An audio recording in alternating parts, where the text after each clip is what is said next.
fuck, this is going on YouTube. Tatum, Eros, Nick, Paco, Zach, thank you for coming.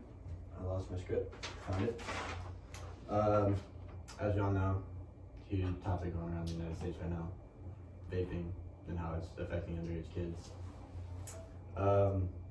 Fun fact, 38% of 12th graders in 2018 actually admitted to vaping in or out of high school, which is crazy to me because that's, again, 30%, which I think is a fraction of 19 over 25. That's what we're gonna go with. It's also interesting because, you know, like, that's only a year under us, which is crazy because, like, none of us except Eris did that in high school. What? Originally, vaping was actually used as an alternative to smoking to help cut addictions for older people, but now obviously it's become this huge problem for us today. Just Eris, actually. Things that they're trying to do to help cut vaping is actually moving the age for buying these products up to 21, but in my opinion, I don't think that's working because there's still some shops that sell it to 18-year-olds that I've seen when I drove into Fargo. Not for my personal use, but anyways, today I'm going to be informing you guys on the history of vaping, the chemicals used in vaping, and the effects that vaping has on your body. So to dive right into the history, first in 1927, a guy by the name of Joseph Robinson had a dream actually that he could create this vaporizing device to help benefit people and have this huge medical breakthrough.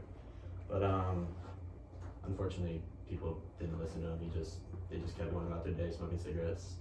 And there was multiple attempts to make this device and just keep trying to cut this addiction, but it wasn't until 2003 that the vape that we know today was created by a Chinese and pharmacist smoker by the name of Han Link. Crazy, right? Yeah, exactly. Han Link was inspired to get this idea because his father actually died of lung cancer due to smoking, and I'll get into the lung cancer stuff when I talk about the effects later. But he originally didn't create it for us and the public. He actually created it for himself and wasn't going to share this information just so he could use it for his own medical purposes and just to benefit himself, and that's about it. But some chemicals that are found in vapes include nicotine, Eros knows, acrolein, and benzene. I think we all know this one. Nicotine is an addictive chemical that affects adolescent brain development, which is why it shouldn't be seen or used by younger audiences. Acrolein is a herbicide that primarily is used to kill weeds. I know, crazy. Weed killer and something that we all consume. Not the best idea, but that's what they do. And then benzene is an organic compound that is found in car exhausts.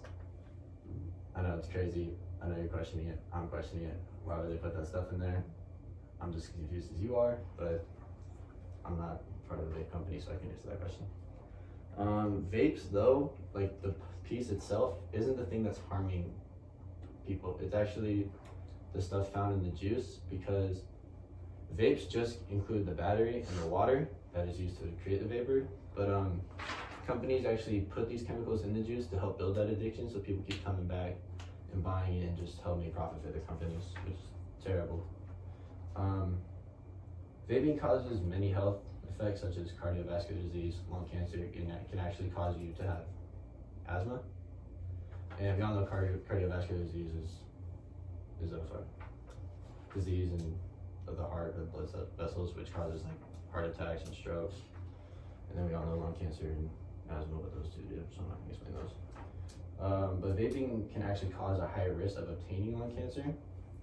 And then vaping can also cause asthma because the effects it has on your lungs. It can make it difficult to breathe. It can actually make these effects a long-term thing, which is what causes asthma. Vaping is supposed to be a healthy alternative, but it actually does end up causing the same effects as smoking cigarettes, which trying to make a healthy alternative, but then you're making it cause the same effects, kind of contradicting your idea. So in conclusion, vaping is a huge problem that needs to be focused on more.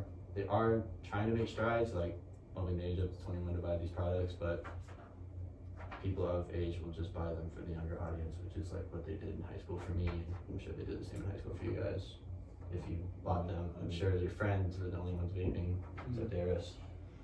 So today, talked about the history of vaping, the chemicals used in vaping, and then also the effects vaping has on your body and how bad it could be for you. And again, it is a better alternative than smoking, but isn't at the same time, because they do make those non-addictive samples of juice that have like no nicotine, none of the bad drugs, it's literally just the vapor. But then they also do still sell those ones that contain those things, which sucks because then there's no point of trying to have a healthy alternative because I would just smoke a cigarette. Thank you guys so much for being a part of my speech. Sorry for taking this time out of your day. I know we're trying to go to spring break. You assigned this right before spring break, so thank you guys. You got 5:55. How much do you need to be at?